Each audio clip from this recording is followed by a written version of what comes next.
उफ! यह गर्मी और उस पर से दौड़ना पड़ा, वह भी सामान के साथ। मेरी तो हालात ही खराब हो गई। गर्मी से परेशान किसी तरह मैं अपनी सीट तक पहुंची।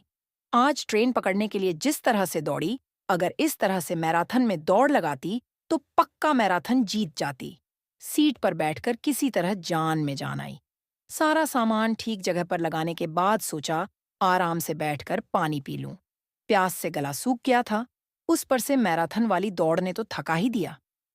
पानी के लिए बोतल ढूंढने लगी तो याद आया, पानी की बोतल और खाने का सामान जिस बैग में माँ ने रखा था, वह बैग तो जल्दी जल्दी में वहीं रह गया। अब तो ट्रेन भी चल पड़ी थी, पानी ले भी नहीं सकती थी। सोचा, चलो कोई बात नहीं, ट्रेन में तो पानी वाला आएगा, उसी से ले लूंगी। लेकिन काफी देर हो गई, प्यास से रहा नहीं जा रहा था। तो सामने बैठे यात्री से मैंने पूछा, भैया पानी वाला अभी नहीं आया? एएससी, कोच में आने की मनाही है क्या?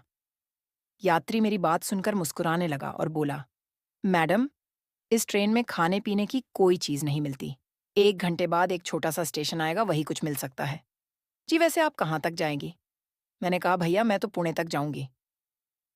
अच्छा अच्छा, फिर तो आप अगले स्टेशन पर जरूर कुछ ना कुछ ले लीजिए, मुझे तो 2 स्टेशन बाद ही उतरना है। उस यात्री की बातें सुनकर प्यास जैसे और बढ़ गई। सही कहते हैं लोग, जो चीज पास में ना हो तो उसकी जरूरत कुछ ज्यादा ही महसूस होने लगती है। खैर, अब इंतजार करने के सिवा कर भी क्या सकती थी। ट्रेन अपनी रफ्तार से चल रही थी। करीब 1 घंटे सवा घंटे के बाद एक छोटा सा स्टेशन आया। ट्रेन रुकी और ट्रेन में पानी बेचने वालों की आवाज भी आने लगी। एक 12-13 साल का छोटा सा बच्चा बाल्टी लिए पानी बेच रहा था। मैंने उसे बुलाया और कहा, एक बोतल पानी दे दो। उसने 3-4 पाउच पानी की निकालकर मुझे पकड़ाने लगा और बोला, यह लीजिए, बोतल के बराबर ही पानी है। मैंने कहा, पानी की बोतल नहीं है क्या? इसे रखूंगी कहाँ? बोतल रहता तो आराम से रख जाता, पाउच कहीं फट गया तो सब जगह पानी पानी हो जाएगा और सबको परेशानी होगी, सो अलग। यहाँ पानी की बोतल नहीं मिलती क्या? मैडम, यहाँ तो यही चलता है। आपको पानी की बोतल वह दूर वाले दुकान पर मिल जाएगी। मैंने सोचा, अगर पानी लेने के लिए इतनी दूर स्टॉल पर जाऊंगी और इतने में ट्रेन चल पड़ी तो? मैंने उसे बच्चों से कहा, क्या तुम मेरे लिए उस पानी की दुकान से पानी ला दोगे? मैं तुम्हें पानी लाने के लिए RS20 अलग से दे दूंगी। वह बच्चा तैयार हो गया।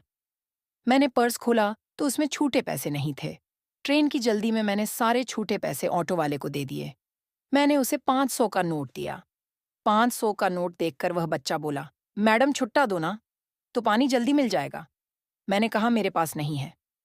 पानी के और अपने RS20 लेकर बाकी के पैसे मुझे वापस कर दो।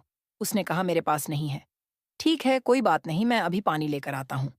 वह जाने लगा तो मैंने उससे कहा, 2 बिस्कुट के पैकेट भी लेते आना। वह ठीक है, बोलता हुआ दौड़कर चला गया। ट्रेन की खिड़की से मैं उसे दौड़कर दुकान की तरफ जाते हुए देखती रही। तभी ट्रेन की सीटी की आवाज आई। मैं बड़ी बेसब्री से इधर-उधर खिड़की से झांकने लगी कि इतने में ट्रेन चल पड़ी और बच्चा दिखाई नहीं दे रहा था। ट्रेन में धीरे-धीरे अपनी रफ्तार पकड़ ली, लेकिन बच्चे का कहीं पता नहीं। सामने बैठे यात्री ने मुस्कुराते हुए कहा, अब वह नहीं आएगा। आपने भी तो एक अनजान छोटे से बच्चे को 500 का नोट पकड़ा दिया। वह तो दिन भर में भी इतना नहीं कमा पाता होगा। उसके तो कई दिनों का काम हो गया।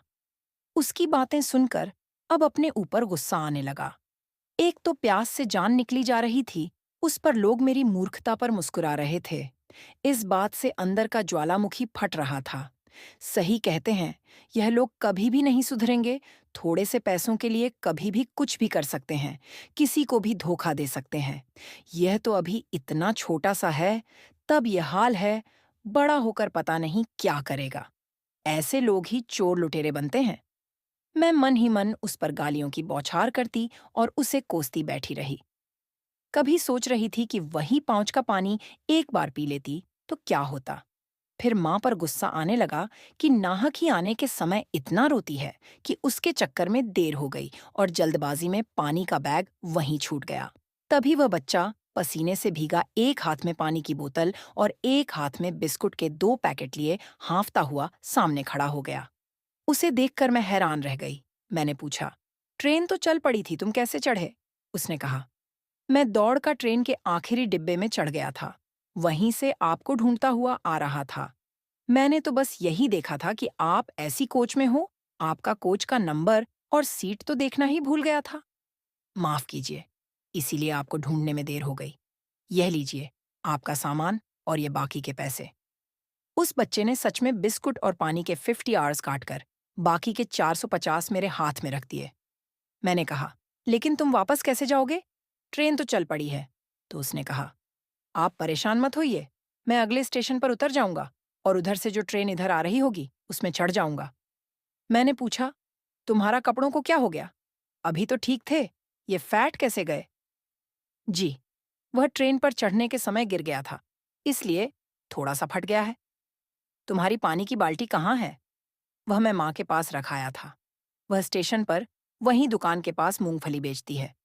आज तो जब तक वापस नहीं आऊंगा माँ, बेचारी मेरी वजह से स्टेशन में बैठी रहेगी, घर भी नहीं जाएगी, और जब पहुंच जाऊंगा तो आज डांट जरूर पड़ेगी। अच्छा ये लो, अपने पैसे तो ले लो।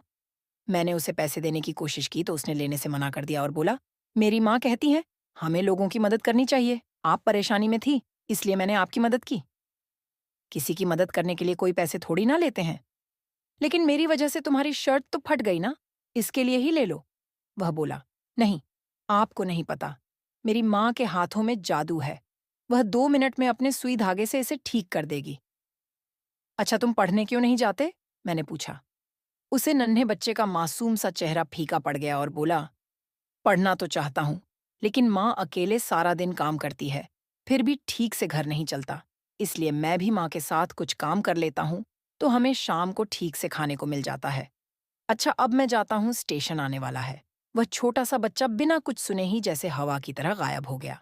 मैं सोचने लगी कि मेरी वजह से बेचारे को आज घर वापस जाने में इतनी देर होगी। उसकी माँ को भी कितनी परेशानी होगी। एक मैं हूँ जो अब भी थोड़ी देर पहले ही 500 आवर्स के लिए उसे कितना कोस रही थी। सच्ची कहा जाता है, बचपन की सीख को हम बड़े होने पर भूल जाते हैं। हमने भी तो अपने बचपन में यही सीखा था कि लोगों की मदद करनी चाहिए। लेकिन बचपन की वह सीख ना जाने कहाँ चली जाती है। आज वह बच्चा जो परिवार की और रोटी की जिम्मेदारियां में अपना बचपन भूल गया है, उसने जीवन में एक सीख जरूर दे दी। आज हमारे देश में बाल श्रम के लिए न जाने कितने ही कानून बनाए गए हैं, न जाने कितने ही योजनाएं चलाई जाती हैं, लेकिन इस बच्चे को देखकर ऐसा लगा जैसे जमीनी हकीकत कुछ और ही है। हमें सच में इस दिशा में कार्य करने की जरूरत है, जिससे इन जैसे मासूमों का बचपन, जो रोटी कमाने की बोझ के तले दबा हुआ है, उन्हें लौटाया जा सके।